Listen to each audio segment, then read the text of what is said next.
Okay, in this lesson here, what we're going to be doing is taking a look at project management. Woohoo! And how can we say this is probably one of the single most important lessons that we will ever introduce in C++ programming? By far, because when we get into bigger projects, we need to split up our components into separate files. And if you don't, you're going to get confused You're going to real have fast. one file that's going to print out 90,000 pages, and then you're going to try to find something in your book, and, well, it needs a table of contents and page numbers, and an index would probably be helpful. That's right. Yes. But project management will simplify this whole problem, if you will, and it's just smart programming. Period.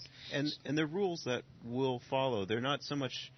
It's not easy to explain sometimes without going into technical detail. Right. But we're going to give you some rules on how to set it up and break it up. Exactly. So, Joel, if you'd like to tell us first, what exactly are you going to do to illustrate project management? All right. If you remember from the last VTM, we have our point class, and if we scroll down and try to find it... And when he says the last VTM, that's Module 2. Module 2. Module 2. Yeah. I was going to say, I'm getting tired of all the scrolling. That's it takes so long. That's quite a lot of scrolling, actually. Yeah, I mean, look at that. Now we are up to our vector class, which inherits from point class. On line 119. On line 119, yep. And look over at the Explorer for a second. How many files do we have over there? How many One. CPP? Just one. Just one CPP file. Yeah. So now what we're going to do is divide this up to 4 separate files, plus our already original class.cpp file. Right. We're going to have a point.h file, which is the header file, a point.cpp, a vector.h, which is the header file, as I said, and vector.cpp, which is the source file. You'll notice something here. Yeah, Dan, you're thinking too much like me at the moment. We're talking programmer speak right now. Yeah. Yes, we are. So what exactly is a header? A header is where everything, this right here. Let's look at this right here. This is where everything is prepared. It's the template, if you will. It's the blueprint, the definition, the blueprint, like we were talking about before. That will live in another file so that it can be included inside of .cpp files. Which is the source, where the actual stuff is going to happen. And if we use the .h file, we can include it in other CPP files, That's so right. they'll know about. And that's the key class. thing, what you just said. So they'll know about. Yeah. That's right. That's the key thing here. We can only have one implementation Of a certain class. Yes, but we can define it multiple times in other classes, sort of. Yes. And we'll get into that sort of in a little bit. Yeah. Right. So the first thing, let's start off with the point class. That sounds good. Yeah. So first thing, let's create our header file. So let's right-click in our Solution Explorer right here. Let's right-click on the header files directory, go to Add, and say Add New Item. So we're going to create a new item. Now, we want to create a header file. So let's click header.h right here, and we'll just name this something like, I don't know, point.h. That makes logical sense, because yes, we're it going does. to be talking about the point class. So you want to put it in the point.header.h. Yep. And it Now, is the very name- important. Does the name have to match? It doesn't have to match. Because you specify. Yeah, you can specify it. Right. But it's always best to name it the same way. Right. That comes down to file management again. Yes, it And does. How again, just easy is being it to find smart. it? Yeah, exactly. So let's open this It's guy a up. convention. So now we have our point.h. Now let's go into here and just grab this definition here, which goes all the way to here. So let's just Control X on that guy to cut it. So we copied it. We cut it. Into the Clipboard right now. And now we paste it inside of here. Control V. Control V. Yeah, very good, Buzz. One of those students that want to sound smart. Yeah, Okay. great. Yeah, Mhm. good. Oh, good, yeah. Mm-hmm. You win a cookie. I'm on a diet. So we have our class point definition right here. And this is what an H file is. This It's is a what an header H file. It's a definition. Definition. So to use this, what we're going to need to do is right inside of here, we're going to say include. Just as we did up here with include IOStream, we're going to include another file, our header file. Which would be the point.h. Point.h. Point.h. So, no, not colon. That's Point still dot operator. H. You'll notice something that Joel did. He used quotation marks. Yes, this is instead a of very the important brackets. thing. Why don't you elaborate? You typically Not too use long, though. quotation marks if it's a header file that you made Right. and resides in the same directory that you're working in, Right, so it looks in that directory first, as That's opposed to the angle brackets. which is sort of a system to find. We have different directories which have different header files in Yeah. them, and it will search out and find them. It's just a convention. Right, We it's a tend to convention use thing. It makes it quotation easier marks. to know that this is a standard, some standard header that we have. That's right. That was supplied by Microsoft Right. for our use. Yes, and this guy right here was made by ourselves. Yes. And we're very proud. Yes, our we are. point.h file. Point.h file. That's right.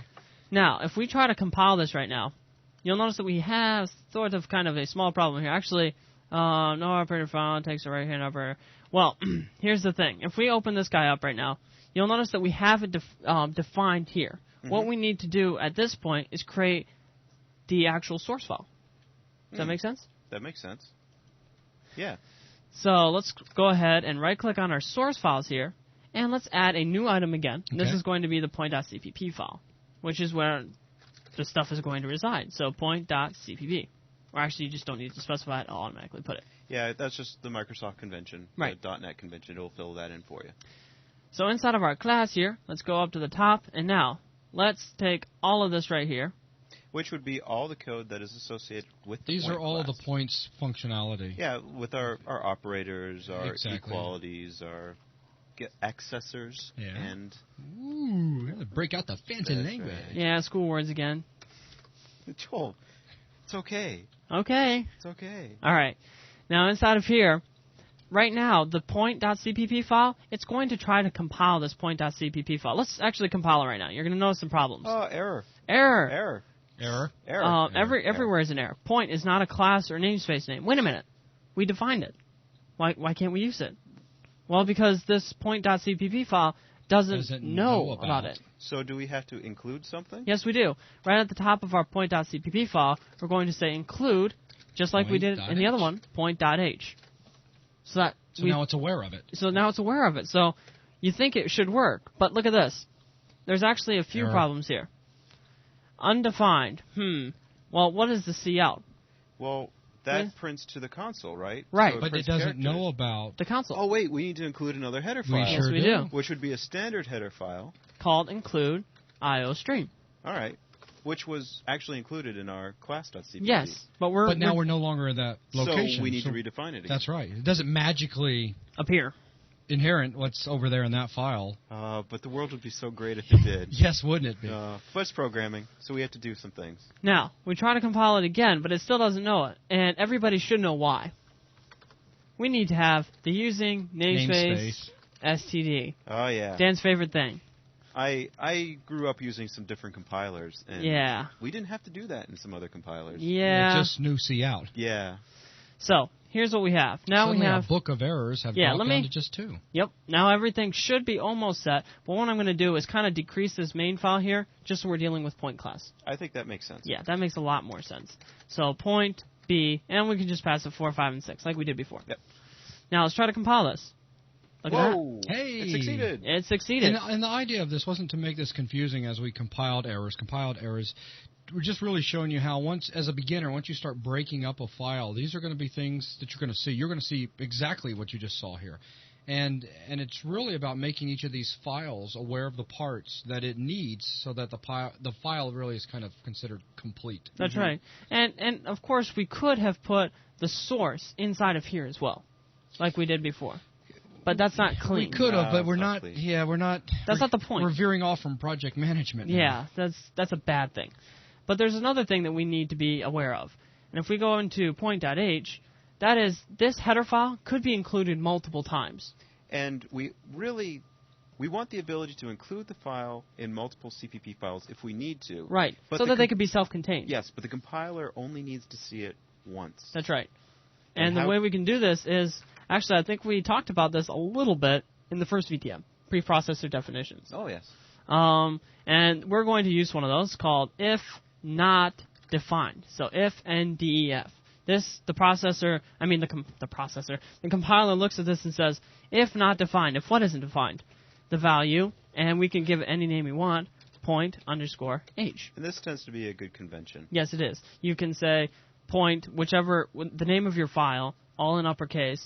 The dot just is replaced with an underscore, and the H in uppercase as well. Now, representing the students here. Okay. Yeah. You're confused. This probably has some people out there confused. Yes. As to why are you doing this? Because you just got it to compile okay. Yeah. And everything seems to see one another, so... Actually, what we'll be able to do is we can see a really good example, I think, when we include the vector class. Yeah. Because that will be needing it as well. But we can just finish this up, and then we can comment it out so you can see the problem with it. We'll get it working, and then we'll break it. Yeah. And then we'll get it working again. Sweet. That sounds good. Yeah. So if not defined. Now, anytime there's any sort of if statement, just like in C++, what do we need to do? We need to end that if statement. We need to end that if statement. So at the very end here, end if, right? Yep. So simple enough. But if not defined, point.h. So point.h is something that we can define, right? Yes. So if point.h is defined, that means all of this is going to be skipped, right? Right. Yes. If it's defined. So where do we define it? Well, we haven't defined it anywhere yet. So we should define it inside of the not defined area, right? That makes sense because then it'll be defined. We'll be able to do it once. Right. It'll get defined, and then we won't be able to go back in there. That's right. Again. So inside of here, we can say define our point, if I can spell, point_h. Simple as that. So that should be everything. And if we compile this again, dink, everything's cool, right? As a newbie out there, I would almost just suggest this as being a rule. Yes, consider this a rule. If you make a header file, make sure you do your if-endf, your define, and your endif at the end. And make sure you specify the point_h to be whatever the file name is. Right. So we'll do one for vector_h as well. So come back to class. Now we need our vector.h. So let's come into here, add new item. And we want to add a header file, and this is going to be our vector.h. So we have our vector.h. Now we can switch back over into class.cpp, grab the definition. If I go too fast, just let me know, because I tend to go fast. Now you're pasting. So I paste this guy in here. What do we need at the top here, Dan? We need a rule. What rule, Buzz? I don't know. It's probably something very similar that you did a minute ago, where you want to see if it's been defined already, and if it's don't make me take away the cookie. No, I'm on a diet.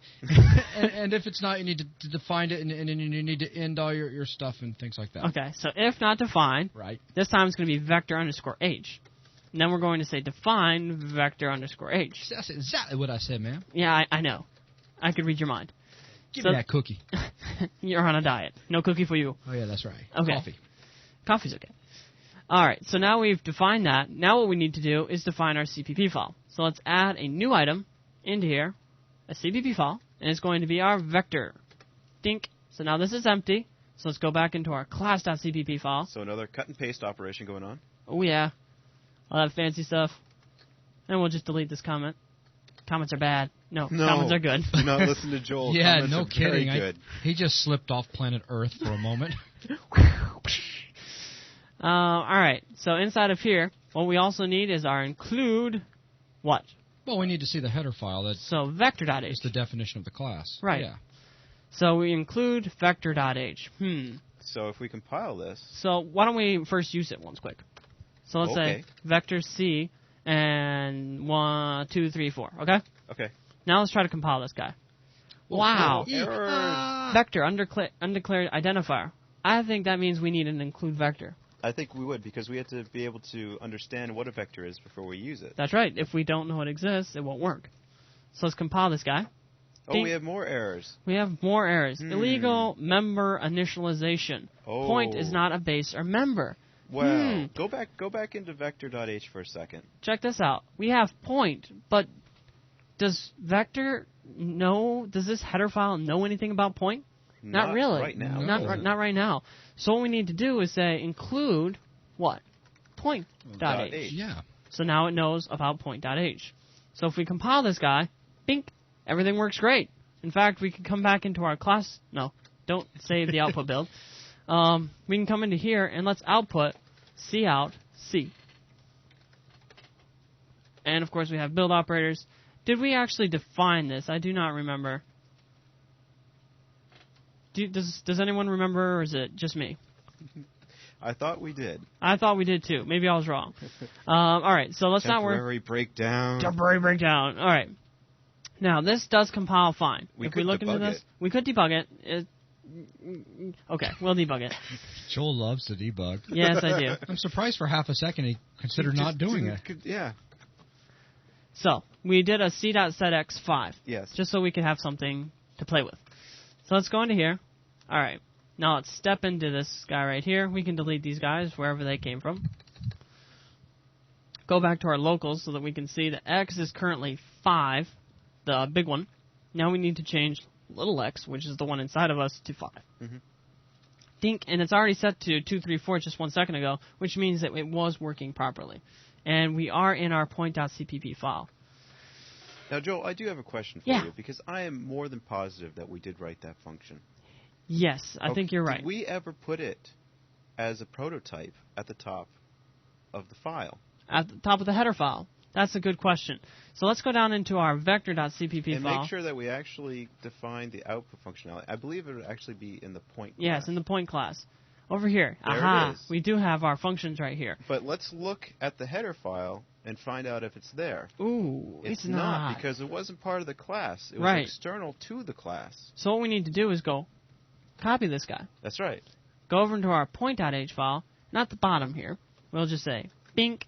So at this point, when we include this file, we'll understand what that operator means with a point class. That's right. So if we come over into class.cpp, let me just get rid of this line since we've done our debugging. Let's see out B. All right? So let's Control-Shift-B this guy. All right. P, undeclared identifier. Well, one of the problems we do have here, actually, what am I looking at? Oh, the semicolon. No. Der. Great job there, Dan. Yeah, thank you. One other thing, though, if we look at our stream, the stream is an undeclared identifier. That's right. We're going to have to include that so we understand what it is. So let's include IOStream. Okay. Now, will we have to use using namespace, or is that not necessary? We will need to be doing that as well, so let's come into here.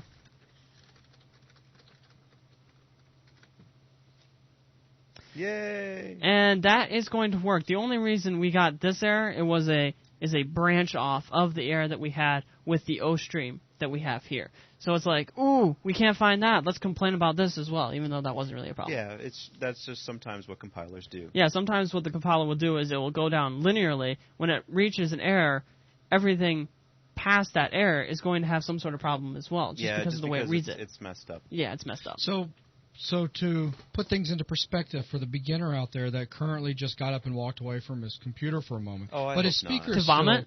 Yeah. Okay. But I didn't want to say that, but yeah. But his speaker's still turned up, so he can hear us in the bathroom right now. Yeah. That's basically, you weren't expecting that. No. And go ahead and explain what happened.